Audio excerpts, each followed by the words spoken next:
Hey everybody, welcome to our Boulder County Market Update for all of our wonderful lender partners out there. Yeah, thanks for tuning in. We're covering the month of October 2023. All right, so as I'm sure you guys are all noticing, supply is a big issue right now. We saw a large drop month over month from September to August, or excuse me, September to October.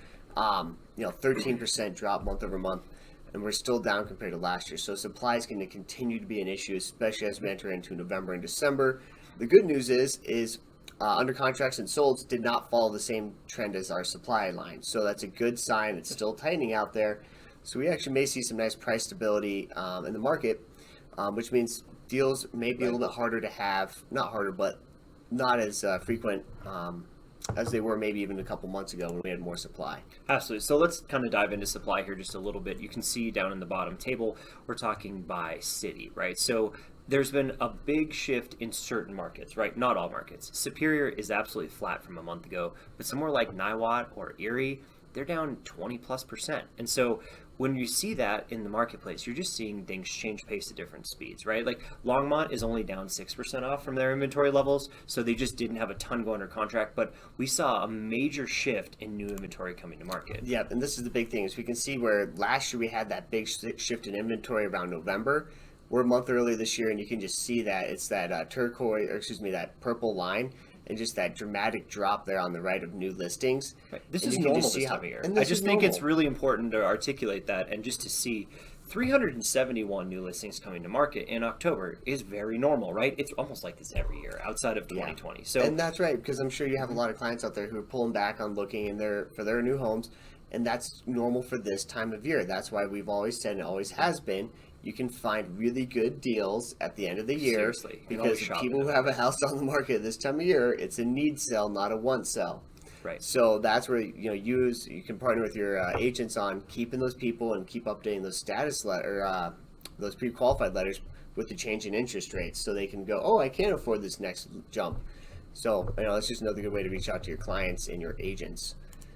All right. Month supply of inventory, this is part of the conversation I think worth having. It's slipping down quite a bit from where it was a month ago, and this is largely due to with that inventory constraint and the natural buyer constraint that takes place. If we're kind of plateauing out this time of year, which is really more what it feels like, this is not so bad. It's going to continue to, fall probably into Q4 like it usually does, but it's because less inventory on the market. It's an inventory issue, right? So 3 months of inventory, keep in mind, is really about a seller's market, sort of, but it really feels like balanced right now. And I think your consumers out there think it's going to be balanced because there's too many need sales, and these buyers out there really don't have to shop, and they're shopping at higher interest rates, and there's just not a lot of them. So it doesn't feel like a seller's market. It doesn't feel like a buyer's market. It does feel like a buyer's market out there. And then just remember, your sub-markets changed a lot in the month supply. Louisville's still hot, still seeing some bidding wars out there.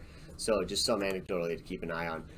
This is why it feels like a buyer's market, right? And this is the days on market. It's sellers. We all forgot how long it takes to sell a home. So things are taking 50 days on average, and even longer when it's attached. Attached really is even higher than the detached for our days on MLS. And this is why people are willing to take those lower offers, negotiate more, not go back on the market, is they're already averaging 50 days on the market for both attached and detached. Anthony, can we jump one more slide over? Yeah, so look at this detached specifically. Look at that. It's only 35 for detached. So detached is still relatively hotter. Attached is much lower at 66 days. It changed real fast, too. Yeah, and it changed super fast. And we can even see how it's changing by the sub-markets in Longmont. We're looking at 91 days for attached.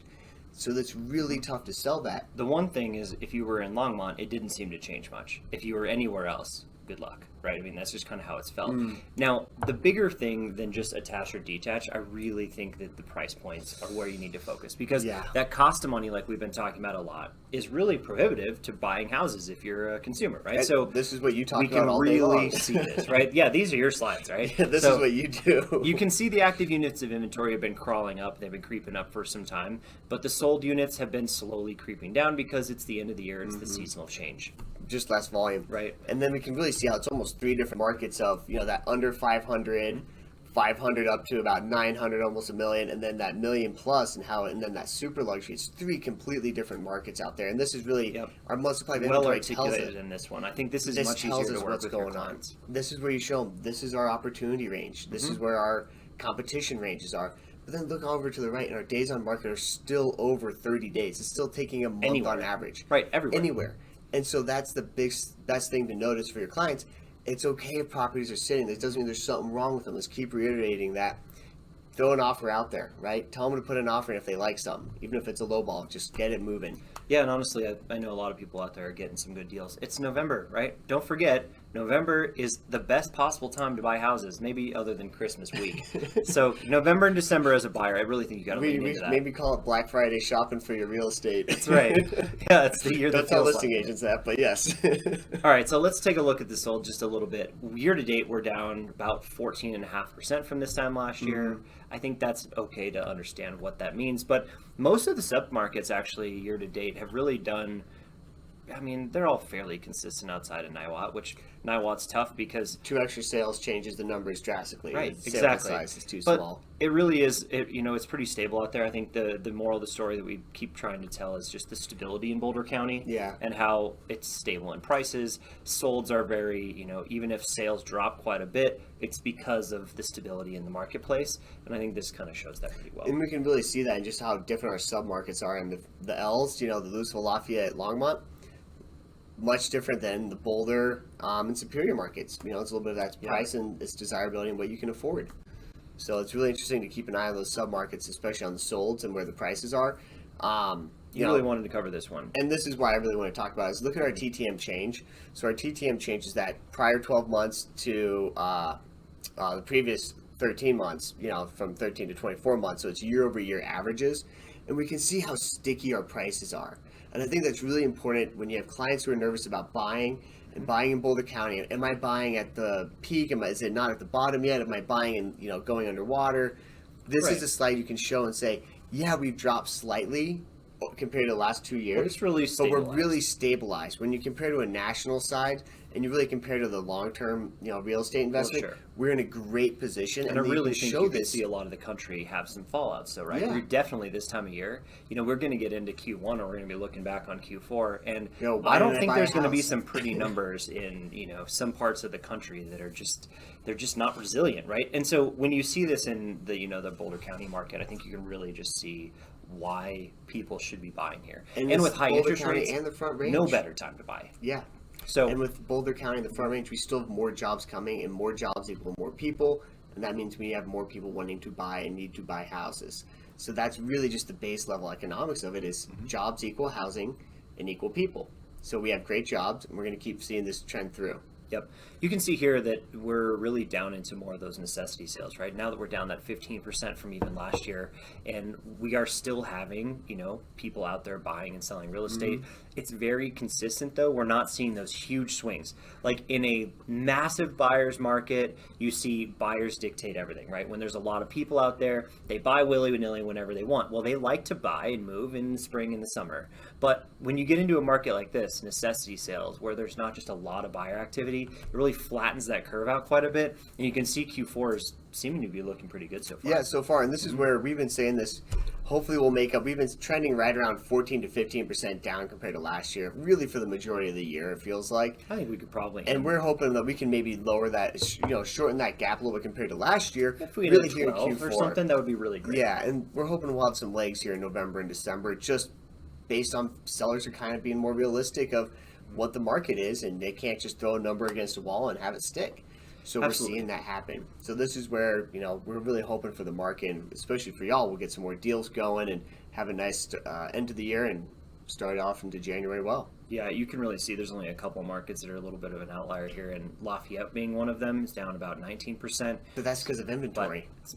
Easily because it's an inventory issue out there. And if you look at Erie had a lot more inventory, but Erie had a lot more demand than usual. And I think it's just because you get so much more bang for your buck out there, so they're only down about 10%. Yeah, $1 million difference to buy the same house between Boulder and Erie. It's a little bit of a shocker, isn't it? All right, let's jump into attached and detached, and then we'll finish it up here, y'all. You want to go one more slide to the detached? Yep, sure. Yeah. Let's talk about detached first. Well, yeah, let's just take a look at this number is super misleading. Let's just call it out for what it is. It says 98% sold the list price.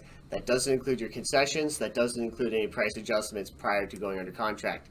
This is a little bit misleading. Well, and the other thing is people will build those concessions into the price sometimes and put it back out there because we really haven't had a ton of appraisal, Rob. No. Yet, right? I think next year in the spring or something, you might have that where we had, slower winter time and people are worried about it. I do hear from appraisers that they're worried about overappraising, but they just seem to have plenty of information and data to get the job done. I know people There's still a lot of good comps out there. Yeah, there's still some really good comps out there, even if they're not like April comps, right? Even if they're just active and there are sales, right? So the big thing here is keep in mind at Land Title, we've been seeing about a $10,000 on average concession, right? And we're seeing it on 40% plus of our deals. So I think the way to think about this from your guys' perspective is everyone's been talking about these 2-1 buy downs. It's about half of a 2-1 buy down is the average concession going to a seller right now, and we're probably seeing twice as many concessions as we would normally see. Yes. Right? Maybe more than that. I think right? more. So anecdotally, think like 25% of all homes are getting a buy down at this point, right? I mean, that's kind of how it's all washing out, what it's looking like. And work with your real estate agent because they're being written into the contract. We're not seeing it come out of proceeds like, hey, we're writing the offer here and then another 10K. No, we're writing the offer 10K higher at asking, and they might be asking for knowing 20 we're back. getting the 20 or the 15K back. So then it appraises and it just looks a lot cleaner. So really work on those offers of what your cost is for those 2-1 buy downs so that those agents can write them well and make sure we can, that your client can use that whole credit. That's always the big thing is make sure your client can use the whole credit. Well, and the other thing is some of the luxury stuff like $2+ million, we've been seeing some really big discounts, and they're not like price drops, right? We're talking those concessions, and I think last month we saw 37,000 on average as a price as a concession at the $2+ million mark. So it really does matter what price point you're in because it's definitely more competitive down under 500,000 or under 800,000, and then the higher up you get, you're really starting to see more and more of those concessions. And then detached is even attached even looks stronger, but it's also taking double the amount of time pretty much double the amount of time to get those under contract. So they're taking a lot more price cuts, and it's just taking a lot longer to get those attached units sold. We're so also seeing like some higher end attached stuff sell in this last month. So there were some luxury stuff that weighed in there that normally you wouldn't see. So I think this might be a little misleading as well, just because of that composition of sales that we don't normally have this time of year, but they went under contract in Boulder because it's Boulder. Yeah, why not? Yeah. CU's looking good. That's right. I want a penthouse in Boulder. Yeah, buddy. If you only had millions to burn. Yeah, And so one last thing just to throw out there is I know a lot of you are working in seconds and other types of HE loans and HELOCs. We also do those as well. So if you have questions on how to structure those or what endorsements and how to kind of run down that pipeline, we're happy to help. I used to sling HELOCs when I was a banker. Anthony knows about HELOCs because he uses them very well. And so we're happy to help if you have any HELOC questions or HE loan questions as well. All right. Thanks for joining us, everybody. I'm Anthony with Land Title. I'm Tucker Brock with Land Title. Don't forget to like and subscribe to the channel. We'll catch you next time. Cheers.